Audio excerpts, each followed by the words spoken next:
우리 공통문제 이어서 선생님이 해설할게요. 지워. 일단 서술형 1번, 18번 문제인데 여기 문제를 보시면 사각형이 하나 그려져 있어요. 어떤 사각형이면 정사각형이고 한 변의 길이가 24cm인 정사각형이다. 이 안에 이 위에 점을 찍어서 어떤 내부의 삼각형을 만들었거든요. 지금 그 삼각형을 대략적으로 좀 그려볼게요. 그렸어.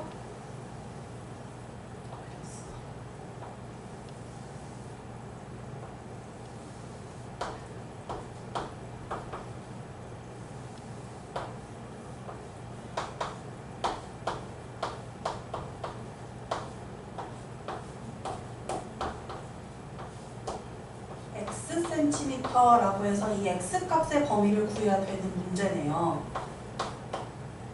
여기 문제에서 뭐라고 했냐면 이 내부에 있는 삼각형 AQP 보이죠? 이 AQP가 전체 정사각형 넓이의 12분의 5 이상이 된다라고 되어 있단 말이야. 그래서 너희가 이 내부 삼각형 나오면 항상 했던 짓거리가 정사각형의 넓이 구해서 귀퉁이에 있는 직각삼각형의 넓이를 빼는 걸 많이 했었는데 그렇게 하기에는 너무 계산이 복잡해. 오히려 우린 반대로 생각을 하자고.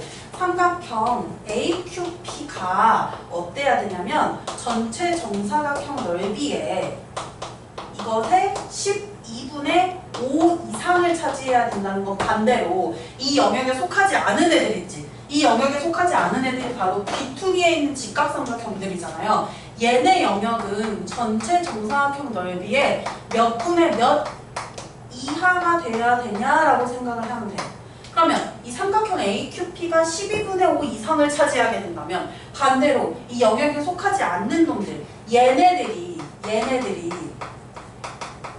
넓이는 정사각형 ABCD의 넓이의 12분의 얘가 12분의 5 이상이면 얘 반대 전체를 1이라고 두었을 때 나머지가 속하는 건 12분의 7이고 얘가 그 이상을 가져야 된단 말이야. 그럼 이들은 12분의 7 이하를 가져야 되는 거야.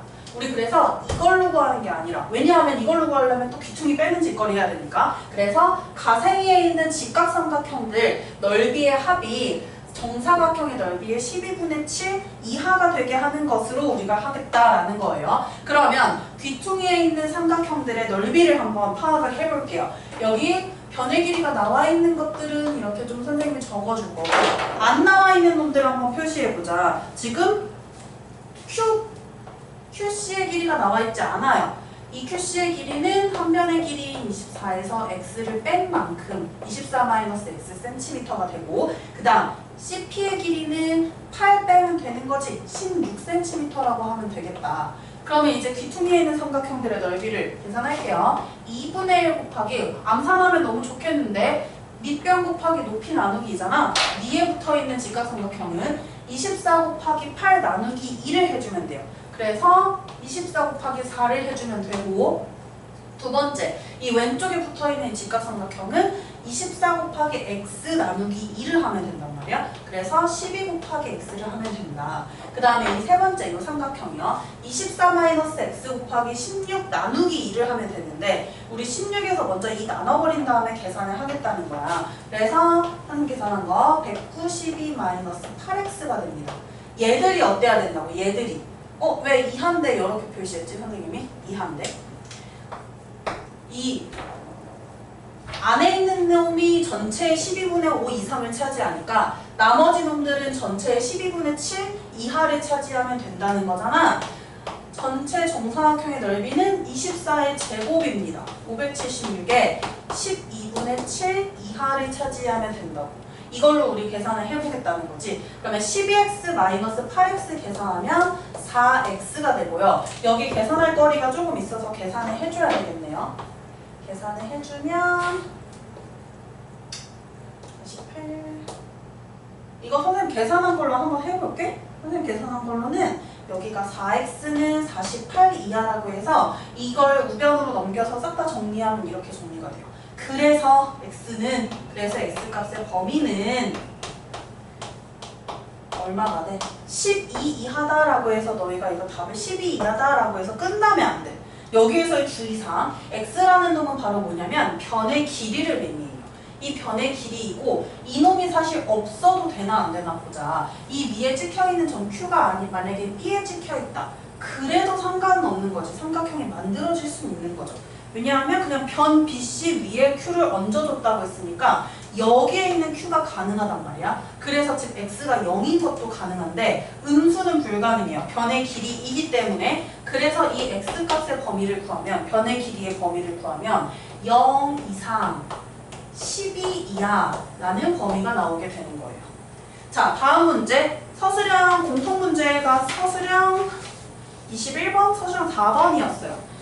문장이 길다고 해서 뭔가 껄끄러워하고 불편해해서 괜히 못 풀지 말고 문장이 길어도 충분히 이해해서 풀 수 있는 문제였었어요. 왜냐하면 이것도 작년 점수와 올해 점수의 변화량을 다루는 증가 감소에 대한 문제거든. 그러면 증가 감소에 대한 문제는 보통 어떻게 해?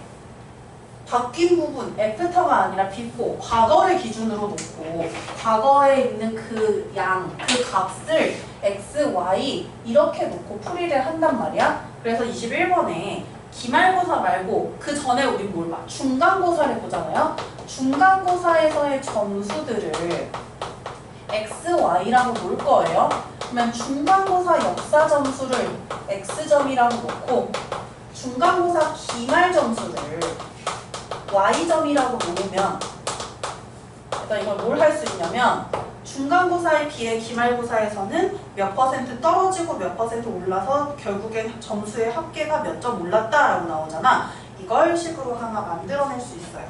자, 일단 중간고사 역사 점수보다 역사 점수가 10% 떨어졌대. 그러면 깎인 점수 몇 점이냐면 전체 점수의 합에서 몇 점이 깎였냐면 이 x의 10%가 깎였단 말이야. 그래서 100분의 10x가 깎였어요. 그래서 앞에 마이너스가 붙은 거고 기말 점수, 기말고사 과학 점수는 중간 점수보다 20% 올랐대. 오른 점수 계산합시다. 100분의 20, 즉 10분의 2y 올랐어요. 그래서 이 점수의 합이 처음보다 7점이 올랐다. 그러면 깎인 점수 더하기 오른 점수를 했을 때도 플러스 7이 돼야 되는 거지. 이렇게 식이 하나 만들어질 수 있고요. 두 번째, 중간고사 역사 점수와 과학 점수의 평균이 77.5래요. 얘네들의 평균이 77.5라는 거. 그럼 평균 구하는 식으로 하면 되지 않나요? 이렇게 해도 돼. 그러면 두 과목의 평균은 77.5니까 이 두 과목의 총합은 2로 나눠서 77.5가 됐을 거 아니야? 두 과목이니까 77.5에 반대로 5를 곱해줍시다. 155점 맞을까요? 그러면 X와 Y, 중간고사의 역사 점수와 과학 점수의 합이 155점이라고 해서 이렇게 연립방정식을 세워서 풀이를 할 수가 있는 거죠. 그럼 이걸 풀이를 쭉 해보시면 중간고사 점수가 나올 거예요. 선생님이 한번 계산을 해봅시다. 위에 있는 식에는 양변에 10을 곱할게요. 마이너스 x 플러스 2y는 70. 아래에 있는 식은 그대로 갑시다. 어차피 x의 개수의 절대값이 같으니까 x 플러스 y는 155라고 할 수 있고, 그다음 우리 뭐 해야 되냐면 이 두 식을 더해야 x가 소거될 거 아니야? 그러면 3y는 더해줄 거예요. 225라고 해서 나옵니다. 그럼 이제 y 값을 계산해 봅시다. 양변을 3으로 나누면 75점이다. 그러면 중간고사 과학 점수가 75점이고, 왜 기말 점수로 돼 있어 이거? 기말 점수가 아니라 과학 점수인데. 그러면 75점이고 이걸로 얘들아 x값 구할 수 있어. 총합이 155점이래. 그러면 중간고사 역사 점수는 80점이 없겠네요. 근데 문제에서는 이제 기말고사 때의 역사 점수와 과학 점수를 계산하자라는 거잖아. 그러면 기말고사 역사 점수는 10%가 줄었어. 얘 10% 깎였어요. 그래서 기존에 있던 점수의 100분의 90만큼, 즉 10분의 9만큼이 남았을 거란 말이야. 어떤 거야? 기존 점수. 역사 80점이었습니다. 그러면 72점이 됐어요. 역사 점수는. 그 다음에 기말고사 과학 점수는 오히려 얘는 20% 상승했어요. 그래서 100분의 120을 곱해주면 되는 거지. 어디에다가? 기존에 있던 중간고사 과학점수에다가. 그러면 75 곱하기 10분의 12 한번 계산 쭉 할게요. 이거 약분해서 계산을 해볼까? 90점.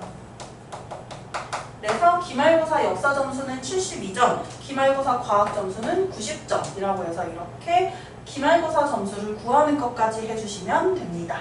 그러면 공통문제는 완료했고 학교별로 선생님이 좀 정리해서 다시 한번 이제 잘라서 올려줄게요.